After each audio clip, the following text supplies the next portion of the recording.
హైదరాబాద్ అనగానే ముందుగా మనకు గుర్తొచ్చేది దమ్ బిర్యానీ. అలాంటి దమ్ బిర్యానీ మన ఇంట్లో ఎలా రెడీ చేసుకోవాలో ఈ వీడియోలో నేను మీకు చూపించబోతున్నాను. నచ్చినట్లయితే తప్పకుండా ట్రై చేయండి, చాలా టేస్టీగా ఉంటుంది. దీని కొరకు ముందుగా ఉల్లిపాయలు సన్నని ముక్కలుగా కట్ చేసుకొని డీప్ ఫ్రైకి సరిపడా ఆయిల్ వేసుకొని, ఆయిల్ వేడయ్యాక ఉల్లిపాయ ముక్కలు వేసుకొని గోల్డెన్ బ్రౌన్ కలర్ వచ్చేలా ఫ్రై చేసుకోవాలి. చూశారు కదా, ఇలా రంగు మారాక ఒక ప్లేట్లోకి తీసుకొని పక్కన పెట్టుకోవాలి. బిర్యానీకి కావాల్సిన ఐటమ్స్ని ఇలా రెడీ చేసి పక్కన పెట్టుకోవాలి. తర్వాత ఫ్రెష్గా కడిగిన చికెన్ని తీసుకోవాలి. బిర్యానీకి ఇలా కొంచెం పెద్ద ముక్కలుగా తీసుకోవాలి. తర్వాత దీంట్లోకి 1 టీ స్పూన్ ఉప్పు, 2 టీ స్పూన్ల గరం మసాలా, 1 టీ స్పూన్ మిరియాల పౌడర్, 1 టీ స్పూన్ పసుపు, 1 టీ స్పూన్ జీలకర్ర పౌడర్, 2 టీ స్పూన్ల ధనియాల పౌడర్, 2 టీ స్పూన్ల అల్లం, 3 టీ స్పూన్ల కారం, 4 పచ్చిమిర్చి ముక్కలు, ఫ్రై చేసుకున్న ఉల్లిపాయ ముక్కలు, కొద్దిగా కొత్తిమీర, కొద్దిగా పుదీనా, 4 లవంగాలు, 3 యాలకులు, 4 మిరియాలు, 1 కప్పు పెరుగు వేసి ఒకసారి అంతా కలిసేలా బాగా కలుపుకోవాలి.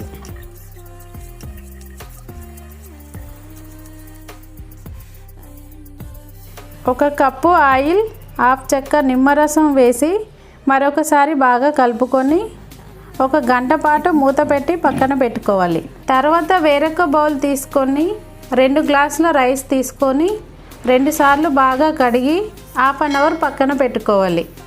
ఇక్కడ నేను బాస్మతి రైస్ తీసుకున్నాను, కావాలంటే నార్మల్ రైస్ కూడా తీసుకోవచ్చు.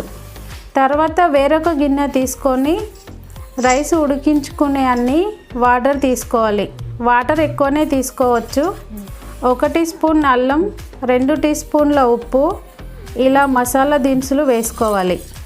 కొద్దిగా కొత్తిమీర, కొద్దిగా పుదీనా వేసి మూత పెట్టి 10 నిమిషాలు వాటర్ని మరిగించుకోవాలి. చూశారు కదా, వాటర్ ఇలా మరిగిన తర్వాత ముందుగా నానబెట్టుకున్న రైస్ అంతా వేసుకొని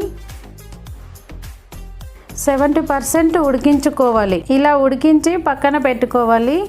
ముందుగా రెడీ చేసుకున్న చికెన్ని ఒకసారి కలుపుకొని ఉడికించిన రైస్ని వేసుకుంటూ కొద్దిగా కొత్తిమీర, కొద్దిగా పుదీనా, ఫ్రై చేసిన ఉల్లిపాయ ముక్కలు, తగినన్ని జీడిపప్పు ముక్కలు వేసుకుంటూ రైస్ అంతా ఇలా అప్లై చేసుకోవాలి.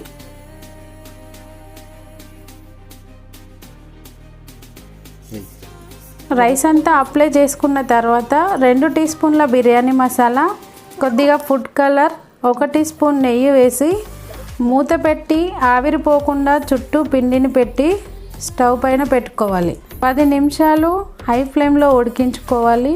మరో 10 నిమిషాలు సిమ్లో పెట్టి ఉడికించుకోవాలి. చూశారు కదా, రైస్ అంతా పర్ఫెక్ట్గా ఉడికింది.